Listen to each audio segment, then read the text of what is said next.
Hello ಎಲ್ಲರಿಗೂ ನಮಸ್ಕಾರ. Welcome back to the ಮುದ್ದುಪೂರ್ಣ ಯೂಟ್ಯೂಬ್ ಚಾನಲ್ಗೆ ಸ್ವಾಗತ. ಎಲ್ಲ ಹೇಗಿದ್ದೀರಾ? ಚೆನ್ನಾಗಿದ್ದೀರಾ ಅಂದ್ಕೊಂಡಿದ್ದೀನಿ. ನಾನು ಕೂಡ ಚೆನ್ನಾಗಿದ್ದೀನಿ. ಬನ್ನಿ, ಇವತ್ತಿನ ವ್ಲಾಗು ತುಂಬ ಚೆನ್ನಾಗಿರ್ತಕ್ಕಂಥ ವ್ಲಾಗು. ಏನಪ್ಪ ಅಂತ ಅಂದರೆ, ಇಲ್ಲಿ ಹೆಸರು ಕಾಳು ಗಿಡ ಕಾಣಿಸ್ತಿದೆಯಲ್ಲ ಗೈಸ್, ಈ ಹೆಸರು ಕಾಳು ಗಿಡನ ಕಟಾವು ಮಾಡಿರೋದಾಗಿರ್ಬೋದು, ಯಾವ ರೀತಿ ಮಿಷನ್ ಹಾಕ್ತಾರೆ ಹೆಸರು ಕಾಳು ಗಿಡಕ್ಕೆ, ಯಾವ ಮಿಷನ್ ಹಾಕ್ತಾರೆ, ಯಾವ ಥರ ಬರುತ್ತೆ ಹೆಸರು ಕಾಳು, ಮತ್ತು ಫಸ್ಟ್ ಚಿಕ್ಕ ಗಿಡದಿಂದ ಹೆಸರು ಕಾಳು ಹೂವಿಂದ ಹಿಡ್ದು ಕಾಯಿಂದ ಹಿಡ್ದು ಆ ಹೆಸರು ಕಾಳನ್ನ ತೆಗೆಯೋದು, ಕಟಾವು ಮಾಡೋದ್ರಿಂದ ಹಿಡ್ದು ಹೆಸರು ಕಾಳು ಯಾವ್ಯಾವ ರೀತಿ ಬರುತ್ತೆ, ಯಾವ ಮಿಷನ್ ಹಾಕ್ತಾರೆ ಅಂತೆಲ್ಲ ನಾನು ಈ ವಿಡಿಯೋದಲ್ಲಿ ನಿಮಗೆ ತೋರಿಸ್ಕೊಡ್ತೀನಿ. ಬನ್ನಿ, ವಿಡಿಯೋ ತುಂಬ ಚೆನ್ನಾಗಿದೆ ನೋಡಿ, ಯಾರು ಸ್ಕಿಪ್ ಮಾಡಬೇಡಿ. ತುಂಬ ಚೆನ್ನಾಗಿದೆ. ರೈತರು ಎಷ್ಟೆಲ್ಲ ಕಷ್ಟಪಡ್ತಾರೆ ಅಂತ ವಿಡಿಯೋದಲ್ಲಿ ಒಂದೊಂದೂ ನಾನು ನಿಮಗೆ ತೋರಿಸ್ಕೊಡ್ತೀನಿ. ಫಸ್ಟ್ ನೋಡಿ ಗೈಸ್, ಇವಾಗ ಎಲ್ಲ ಹೆಸರು ಕಾಳು ಗಿಡ ಬಂದಿದೆ. ಇವಾಗ ಅದು ಹೂವು ಆಗಿದೆ. ನನ್ನ ತಮ್ಮ ತೋರಿಸ್ತಿದ್ದಾನೆ, ನೋಡಕ್ಕ ಇದೆಲ್ಲ ಹೂವು ಆಗಿದೆ ಅಂತ. ನೋಡಿ ಗೈಸ್, ಈಗಾಗಲೇ ಆಲ್ರೆಡಿ ಹೂವು ಆಗಿದೆ. ಚಿಕ್ಕ ಕಾಯಿಗಳು ಕೂಡ ಬಿಟ್ಟಿದೆ. ನೋಡಿ ಎಷ್ಟು ಚೆನ್ನಾಗಿದೆ ಹೆಸರು ಕಾಳು ಗಿಡಗಳು. ರಿಯಲಿ ಹ್ಯಾಟ್ಸ್ ಆಫ್ ಅಂತಲೇ ಹೇಳಬೇಕು. ರೈತರಿಗೆ ಎಷ್ಟು ಕಷ್ಟ ಇರುತ್ತೆ ಗೈಸ್. ಮಳೆ ಜಾಸ್ತಿ ಆದರೂ ಕಷ್ಟ, ಮಳೆ ಕಡಿಮೆ ಆದರೂ ಕಷ್ಟ ಅಲ್ವಾ. ಒಂದು ಹಂತದಲ್ಲಿ ಹೇಳಬೇಕು ಅಂದರೆ ರೈತರ ಜೀವನ ತುಂಬ ಕಷ್ಟ. ಯಾಕೆಂದರೆ ನಾನಿವಾಗ 2 ಇಯರ್ಸಿಂದ ನನ್ನ ತಮ್ಮ ನೋಡ್ತಾ ಇದ್ದೀನಲ್ಲ, ಅವನು 2 ಇಯರ್ಸಿಂದ ನೋಡ್ತಾ ಇದ್ದೀನಿ ಎಷ್ಟು ಎಫರ್ಟ್ ಹಾಕಿ ಎಷ್ಟು ಕಷ್ಟಪಟ್ಟು ಮಾಡ್ತಾನೆ ಅಂತ. ಹೋದ ವರ್ಷ ಹೆಸರು ಕಾಳು ಬೆಳೆ ಎಲ್ಲ ಲಾಸ್ ಆಗೋಯ್ತು. ಈ ವರ್ಷ ಸ್ವಲ್ಪ ಚೆನ್ನಾಗಿ ಬಂದಿದೆ ಅಂತ ಹೇಳ್ಬೋದು ಹೆಸರು ಕಾಳು ಗಿಡ. ನೋಡಿ ಗೈಸ್, ಇವಾಗೆಲ್ಲ ಹೆಸರು ಕಾಳು ತೋಟ ಎಷ್ಟು ಹೂವಾಗಿದೆ, ನೋಡೋದಕ್ಕೆ ಒಂದು ಕಣ್ಣು ಸಾಲದು ಅಷ್ಟು ಚೆನ್ನಾಗಿ ಬಂದಿದೆ ಹೂವುಗಳು. ನೋಡಿ ಗೈಸ್, ಎಷ್ಟು ಚೆನ್ನಾಗಿದೆ ಅಂತ. ರಿಯಲಿ ಈ ವಿಡಿಯೋ ಮಾತ್ರ ತುಂಬ ಚೆನ್ನಾಗಿದೆ. ಎಲ್ಲರಿಗೂ ತುಂಬ ಇಷ್ಟ ಆಗುತ್ತೆ ಅಂತ ಹೇಳ್ಬೋದು. ನಾವಂತೂ ಬೆಂಗಳೂರು ಸಿಟಿಲಿರ್ತಕ್ಕಂಥ ಜನ ನೋಡೋದಕ್ಕೂ ಆಗಲ್ಲ. ನೋಡಿ, ಈಗಾಗಲೇ ಕಾಯಿ ಸ್ಟಾರ್ಟ್ ಆಗಿದೆ, ಚಿಕ್ಕ ಕಾಯಿಗಳು. ಅವನು ಚಿಕ್ಕ ಗಿಡದಿಂದ ಹಿಡ್ದು ಲಾಸ್ಟ್ ಕಟಾವು ಮಾಡೋವರೆಗೂ ನನಗೆ ವಿಡಿಯೋಗಳನ್ನ ಸೆಂಡ್ ಮಾಡಿದ್ದ. ನಾನು ಆ ವಿಡಿಯೋಗಳನ್ನೆಲ್ಲ ಇವತ್ತು ಎಡಿಟ್ ಮಾಡಿ ನಿಮಗೆ ತೋರಿಸೋಣ. ಯಾವ್ಯಾವ ರೀತಿ ಇರುತ್ತೆ ಹೆಸರು ಕಾಳು ಗಿಡಗಳಾಗಿರ್ಬೋದು, ಕಾಯಾಗಿರ್ಬೋದು, ಹೂವು ಆಗಿರ್ಬೋದು, ಮತ್ತು ಅವ್ರು ಎಷ್ಟು ಕಷ್ಟಪಟ್ಟು ಅದನ್ನೆಲ್ಲ ಬೆಳೀತಾರೆ, ಯಾವ ರೀತಿ ಕಟಾವು ಮಾಡ್ತಾರೆ, ಯಾವ ರೀತಿಯಾಗಿ ಆ ಕಟಾವು ಮಾಡಿರ್ತಕ್ಕಂಥ ಗಿಡನ ಆ ಮಿಷನ್ಗೆ ಹಾಕ್ತಾರೆ, ಅದರಿಂದ ಹೆಸರು ಕಾಳು ಯಾವ ರೀತಿ ಬರುತ್ತೆ ಅಂತ ಎಲ್ಲ ಈ ವಿಡಿಯೋದಲ್ಲಿ ನಿಮಗೆ ಎಕ್ಸ್ಪ್ಲೈನ್ ಮಾಡ್ತೀನಿ ಗೈಸ್. ಎಲ್ಲರೂ ನೋಡಿ, ಸ್ಕಿಪ್ ಮಾಡಬೇಡಿ. ಹಾಗೆ ನನ್ನ ಚಾನಲ್ಗೂ ಕೂಡ ಸಬ್ಸ್ಕ್ರೈಬ್ ಮಾಡ್ಕೊಳ್ಳಿ. ಇದೆಲ್ಲ ಇವಾಗ ಆಲ್ಮೋಸ್ಟ್ ಇನ್ನೂ ಕಾಯಿ ಆಗ್ತಾ ಇದೆ, ಸಣ್ಣ ಕಾಯಿಗಳು. ಪ್ರತಿ ಒಂದು ಹೂವನೂ ಆಗಿದೆ, ಒಂದು ಗಿಡನೂ ವೇಸ್ಟ್ ಆಗಿಲ್ಲ ಅಂತಲೇ ಹೇಳ್ಬೋದು ಈ ಸರಿ ಬೆಳೆ. ಪ್ರತಿ ವರ್ಷ ತುಂಬ ವೇಸ್ಟ್ ಆಗ್ತಿತ್ತು ನೋಡಿ ಗೈಸ್. ಇವಾಗ ಆಲ್ರೆಡಿ ಮತ್ತೆ ಚಿಕ್ಕ ಗಿಡಗಳು ಕಾಯಿಗಳು ಬರ್ತಾ ಇದೆ. ಓಕೆನಾ, ಈ ಸರಿ ಮಾತ್ರ ಬೆಳೆ ವೇಸ್ಟ್ ಆಗಿಲ್ಲ ಅಂತಲೇ ಹೇಳ್ಬೋದು, ತುಂಬ ಚೆನ್ನಾಗಿ ಬಂದಿದೆ ನೋಡಿ. ಎಲ್ಲ ಪ್ರತಿಯೊಂದು ಗಿಡದಲ್ಲೂ ಹೂವಾಗಿದೆ ಗೈಸ್, ನಿಜವಾಗ್ಲೂ. ನೋಡಿ, ಇವಾಗ ಚಿಕ್ಕದಾಗಿರ್ತಕ್ಕಂಥದ್ದು ದೊಡ್ಡ ಹೆಸರು ಕಾಳಾಗಿದೆ. ಎಷ್ಟು ಚೆನ್ನಾಗಾಗಿದೆ ನೋಡಿ ಗೈಸ್. ರಿಯಲಿ ನೋಡೋದಕ್ಕಂತೂ ತುಂಬ ಚೆನ್ನಾಗಿದೆ. ಆ್ಯಂಡ್ ಹೆಸರು ಕಾಳು ನಿಮಗೆಲ್ಲ ಗೊತ್ತು ಎಷ್ಟು ಒಳ್ಳೆಯದು, ಬಾಡಿಗೆ ಎಷ್ಟು ಬೆನಿಫಿಟ್ ಇದೆ ಅಂತ. ನೋಡಿ, ಈ ವಿಡಿಯೋನೂ ಕೂಡ ತುಂಬ ಚೆನ್ನಾಗಿದೆ ನೋಡಿ. ಈಗ ಆಲ್ಮೋಸ್ಟ್ ದೊಡ್ಡದಾಗಿದೆ ಅಕ್ಕ ಅಂತ ನನಗೆ ತೋರಿಸ್ತಾ ಇದ್ದೇನೆ ಗೈಸ್. ನೋಡಿ, ಹೆಸರು ಕಾಳು ಎಷ್ಟು ಚೆನ್ನಾಗಿ ಬಂದಿದೆ. ಪ್ರತಿಯೊಂದು ಗಿಡದಲ್ಲೂ ಎಷ್ಟು ದೊಡ್ಡ ಹೆಸರು ಕಾಳು ನೋಡಿ ಗೈಸ್. ನಿಜವಾಗ್ಲೂ ನೋಡೋದಕ್ಕೆ ಒಂದು ಖುಷಿ ಅನಿಸುತ್ತೆ. ಇನ್ನು ಅವ್ರು ಬೆಳೆದಿರೋರ್ಗೆ ಹೆಂಗೆ ಅನಿಸ್ಬೇಕು. ಇಷ್ಟು ಹೆಸ್ರು ಕಾಳು ಬರೋದಕ್ಕೆ ಅವ್ರು ಎಷ್ಟು ಎಫರ್ಟ್ ಹಾಕಿದ್ದಾರೆ ಅಂದರೆ ನಿಜವಾಗ್ಲೂ ಗೈಸ್, ನಿಜವಾಗ್ಲೂ ಒಂದೊಂದು ಚಿಕ್ಕ ಗಿಡಗಳಿಂದ ಹಿಡಿದು ಈ ಹಂತಕ್ಕೆ ಬರೋವರೆಗೆ ಅವ್ರು ತುಂಬ ಅಂದರೆ ಕೇರ್ ಮಾಡಬೇಕು ಗಿಡಗಳ್ನ. ಇಲ್ಲಾಂದರೆ ಈ ರೀತಿ ಬೆಳೆ ಬರೋದಕ್ಕೆ ಸಾಧ್ಯನೇ ಇಲ್ಲ.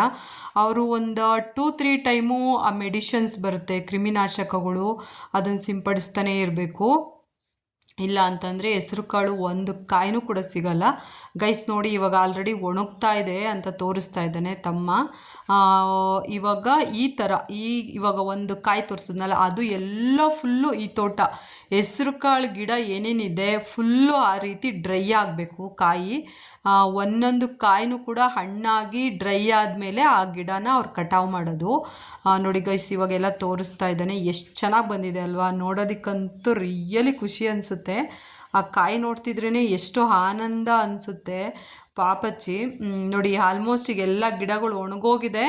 ಈಗ ಆಲ್ಮೋಸ್ಟ್ ಕಟಾವು ಮಾಡ್ತಾ ಇದ್ದಾರೆ ಗೈಸ್. ಎಲ್ಲ ಗಿಡಗಳು ಫುಲ್ಲು ನೋಡಿ ಎಷ್ಟು ಗ್ರೀನಾಗಿದ್ದಿದ್ದು, ಎಷ್ಟು ಹಚ್ಚ ಹಸಿರಾಗಿದ್ದಿದ್ದು ಇವಾಗ ಈ ಥರ ಡ್ರೈ ಆಗಿ ಈ ಮಿಷನ್ ಒಳಗೆ ಇವಾಗೆಲ್ಲ ಹೆಸ್ರು ಕಾಳುಗಳು ಹೋಗ್ತಾ ಇದೆ. ಇದೇ ಮಿಷನ್ನು, ಕಟಾವು ಮಿಷನ್ ಅಂತಲೇ ಹೇಳ್ಬೋದು. ಹೆಸ್ರು ಕಾಳು ಕಟಾವು ಮಿಷನ್ನು ನೋಡಿ, ಅದರೊಳಗೆ ಹೆಸ್ರು ಕಾಳು ಹೋಗ್ತಾ ಇದೆ, ಕಾಣಿಸ್ತಾ ಇರ್ಬೇಕು ನಿಮಗೆ.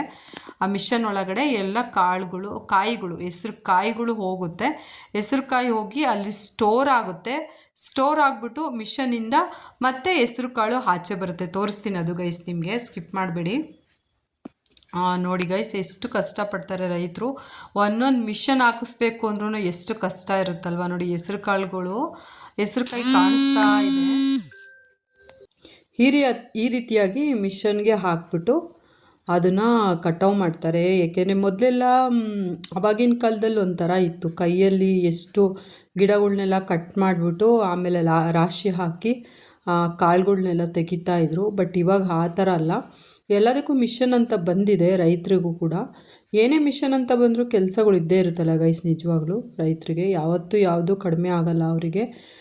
ರಿಯಲಿ ಈ ಹಂತದವ್ರಿಗೂ ಮಾಡಬೇಕು ಅಂದರೆ ಅವ್ರ ಶ್ರಮ ಅಷ್ಟಿಷ್ಟಿರಲ್ಲ. ಏನೋ ದೇವರು ಕಂಡುಬಿಟ್ರಂತೂ ಒಳ್ಳೇದಾಗುತ್ತೆ. ನೋಡಿ ಈಗ ಆಲ್ಮೋಸ್ಟು ಇದೇ ಮಿಷನ್ನು, ಕಟಾವಾಗಿರ್ತಕ್ಕಂಥ ಹೆಸ್ರು ಕಾಳು ಅದರಲ್ಲಿ ಹೋಗ್ಬಿಟ್ಟು ನೋಡಿ ಎಷ್ಟು ಚೆನ್ನಾಗಿ ಬೀಳ್ತಾ ಇದೆ ನೋಡಿ ಗೈಸ್. ಹೆಸ್ರು ಕಾಳು ಸಖತ್ತಾಗಿದೆ.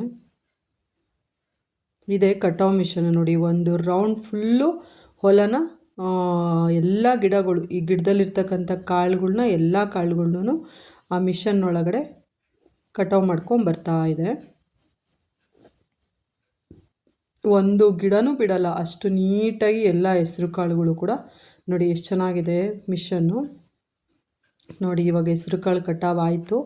ಆ ಮಿಷನಿಂದ ಈ ಥರ ಬಂದಿದೆ ನೋಡಿ ಗೈಸ್. ಒಂದು ದಿವಸದಲ್ಲೇ ಎಲ್ಲ ಕ್ಲಿಯರ್ ಮಾಡ್ಕೊಂಬಿಡ್ತಾರೆ. ಬಟ್ ಮೊದಲೆಲ್ಲ ಎಷ್ಟು ದಿವಸ ಬೇಕಾಗ್ತಿತ್ತು. ಇಷ್ಟು ಹೆಸ್ರು ಕಾಳು ತೆಗಿಬೇಕು ಅಂದರೆ ಅಟ್ಲೀಸ್ಟ್ ಒಂದು ತಿಂಗಳಾದರೂ ಬೇಕಾಗ್ತಿತ್ತು ಮೊದಲು. ಇವಾಗೆಲ್ಲ ಟೆಕ್ನಾಲಜಿ ಮುಂದುವರೆದಿರೋದ್ರಿಂದ ಪ್ರತಿಯೊಂದಕ್ಕೂ ಎಲ್ಲದಕ್ಕೂ ಮಿಷನ್ ಇರೋದ್ರಿಂದ 1 ಡೇ 2 ಡೇ ಒಳಗೇ ಈ ಥರ ಹೆಸ್ರು ಕಾಳುಗಳು ಕೈಗೆ ಸಿಗುತ್ತೆ. ಆ ರೀತಿಯಾಗಿ ಟೆಕ್ನಾಲಜಿ ಮುಂದುವರೆದಿದೆ. ಎಲ್ಲ ಬೆಳೆಗಳಿಗೂ ಅಷ್ಟೇ ಒಳ್ಳೊಳ್ಳೆ ಮಿಷನ್ಸ್ಗಳು ಬಂದಿದೆ ಗೈಸ್. ನೋಡಿ ಎಷ್ಟು ಚೆನ್ನಾಗಿ ಬಂದಿದೆ ಹೆಸ್ರು ಕಾಳು. ಇವಾಗ ಆಲ್ಮೋಸ್ಟ್ ಇವಾಗೆಲ್ಲ ಆಯಿತು, ಕಟಾವು ಆಯಿತು. ಮಿಷನ್ನಿಂದ ತೆಗೆದ್ಬಿಟ್ಟು ಇವಾಗ ಕೆಳಗೆ ಹಾಕ್ತಾಯಿದ್ದಾರೆ. ಕೆಳಗೆ ಹಾಕಿದರೆ ಹೆಸ್ರು ಕಾಳು ರೆಡಿ. ಕಟಾವಾಗಿರೋ ಹೆಸ್ರು ಕಾಳು ರೆಡಿ ಇದೆ. ಇದನ್ನು ಇವಾಗ ಮಾರುಕಟ್ಟೆಗೆ ಹಾಕ್ತಾರೆ. ಮಾರುಕಟ್ಟೆಯಲ್ಲಿ ನಿಮಗೆಲ್ಲ ಗೊತ್ತು, ಒಂದೊಂದು ಸರಿ ಜಾಸ್ತಿ ಬೆಲೆ ಇರುತ್ತೆ, ಒಂದೊಂದು ಸರಿ ಕಡಿಮೆ ಇರುತ್ತೆ ಗೈಸ್, ಹೇಳೋದಕ್ಕಾಗಲ್ಲ. ನೋಡಿ ಎಷ್ಟು ತುಂಬ ಒಂದು ಗಾಡಿ ತುಂಬ ಹೆಸ್ರು ಕಾಳು ಬಂದಿದೆ ಗೈಸ್. ಈ ಸರಿ ಚೆನ್ನಾಗಿ ಬಂದಿದೆ ಅಂತಲೇ ಹೇಳ್ಬೋದು. ಪ್ರತಿ ಸರಿಗಿನೂ ಈ ಸರಿ ತುಂಬ ಚೆನ್ನಾಗಿ ಬಂದಿದೆ ಬೆಳೆ. ರೈತರಿಗೆ ಈ ಥರ ಬಂದರೆ ಏನೋ ಒಂದು ಸಮಾಧಾನ, ಬೆಳೆದಿರೋದಕ್ಕೂ ಏನೋ ಒಂದು ಖುಷಿ ಅನಿಸುತ್ತೆ. ಬಟ್ ಕೆಲವೊಂದು ಸರಿ ಬೆಳೆ ಕೈ ಕೊಟ್ಟಾಗ ಅವರಿಗಾಗಿರ್ತಕ್ಕಂಥ ನೋವು ನಷ್ಟ ಯಾರ ಕೈಲಿಂದನೂ ಭರಿಸೋದಕ್ಕಾಗಲ್ಲ. ನೋಡಿ ಎಷ್ಟು ರಾಶಿ ಇದೆ ಅಂತ ಹೆಸ್ರು ಕಾಳು. ಬಟ್ ದೇವರು ಒಂದೊಂದು ಸರಿ ಏನು ಮಾಡೋಕ್ಕಾಗಲ್ಲ, ಅತಿವೃಷ್ಟಿ ಆಗುತ್ತೆ, ಅನಾವೃಷ್ಟಿ ಆಗುತ್ತೆ, ಎಲ್ಲನೂ ಸಹಿಸ್ಕೊಂಡು ಹೋಗ್ತಾರಲ್ಲ ರೈತರು. ನಿಜವಾಗ್ಲೂ ಅವರೇ ಗ್ರೇಟ್ ಅಂತ ಹೇಳ್ಬೋದು. ಆ ಬೆಳೆದಿರೋ ಬೆಳೆನ ನಮಗೆ ತೊಗೊಂಬಂದು ಮಾಡೋದಕ್ಕೆ ಕಷ್ಟ. ಬಟ್ ಆ ಬೆಳೆನ ಅವರು ಬೆಳೀತಾರಲ್ಲ, ಅದಕ್ಕೆ ನಿಜವಾಗ್ಲೂ ಎಷ್ಟು ಬೆಲೆ ಕಟ್ಟಿದ್ರೂ ಆಗಲ್ಲ ಗೈಸ್. ನಿಜವಾಗ್ಲೂ ಇದು ನಮ್ಮ ಸವದತ್ತಿ ಬರುತ್ತೆ, ಬೆಳಗಾವಿ ಜಿಲ್ಲೆ ಸವದತ್ತಿ ಇದೆಯಲ್ಲ, ಅಲ್ಲಿ ನನ್ನ ತಮ್ಮ ಬೆಳೆದಿರ್ತಕ್ಕಂಥ ಹೆಸ್ರು ಕಾಳು. ಅವನು ಏನೇ ಬೆಳೆದ್ರೂ ಕೂಡ ಪ್ರತಿಯೊಂದು ನನ್ನ ಹತ್ರ ಶೇರ್ ಮಾಡ್ಕೊತಾ ಇರ್ತಾನೆ. ಅಕ್ಕ ಈ ಬೆಳೆ ಹಾಕಿದ್ವಿ, ಆ ಬೆಳೆಯಲ್ಲಿ ಅಷ್ಟು ಲಾಭ ಆಯಿತು, ನಷ್ಟ ಆಯಿತು, ಪ್ರತಿಯೊಂದು ಶೇರ್ ಮಾಡ್ಕೊತಾ ಇರ್ತಾನೆ. ಹೋದ ಸರಿ ಹೆಸ್ರು ಕಾಳಂತೂ ಕೈಗೆ ಸಿಕ್ಕಿಲ್ಲ ಗೈಸ್. ನಿಜವಾಗ್ಲೂ ಬೆಳೆನೇ ಸಿಗಲಿಲ್ಲ, ಮಳೆ ಬಂದು ತುಂಬ ಲಾಸ್ ಆಗೋಯ್ತು. ಈ ವರ್ಷ ಓಕೆ, ಈ ವರ್ಷ ಚೆನ್ನಾಗಿ ಬಂದಿದೆ. ನೋಡಿ ಗೈಸ್, ಎಲ್ಲರೂ ವಿಡಿಯೋನೂ ಯಾರೂ ಸ್ಕಿಪ್ ಮಾಡಿಬಿಡಿ, ತುಂಬ ಚೆನ್ನಾಗಿದೆ ವಿಡಿಯೋ. ರೈತರನ್ನ ಬೆಳೆಸಿ ಉಳಿಸಿ ಅವರು ಮಾಡಿರ್ತಕ್ಕಂಥ ಶ್ರಮಕ್ಕೆ ಪ್ರತಿಫಲ ಅಂತಂದರೆ ನಾವು ಅವ್ರಿಗೆ ಆ ಬೆವರಿಗೆ ನಾವು ನಿಜವಾಗ್ಲೂ ಬೆಲೆ ಕೊಡಬೇಕು. ಎಲ್ಲ ರೈತರಿಗೂ ಕೂಡ ನನ್ನ ಕಡೆಯಿಂದ ದೊಡ್ಡ ಸಲ್ಯೂಟ್ ಅಂತ ಹೇಳ್ತಾ ಈ ವಿಡಿಯೋನ ಇಲ್ಲಿಗೆ ಎಂಡ್ ಮಾಡ್ತಾಯಿದ್ದೀನಿ. ಎಲ್ಲರೂ ನೋಡಿ ಗೈಸ್, ಬಾಯ್, ಟೇಕ್ ಕೇರ್ ಎಲ್ಲರಿಗೂ. Thank you so much.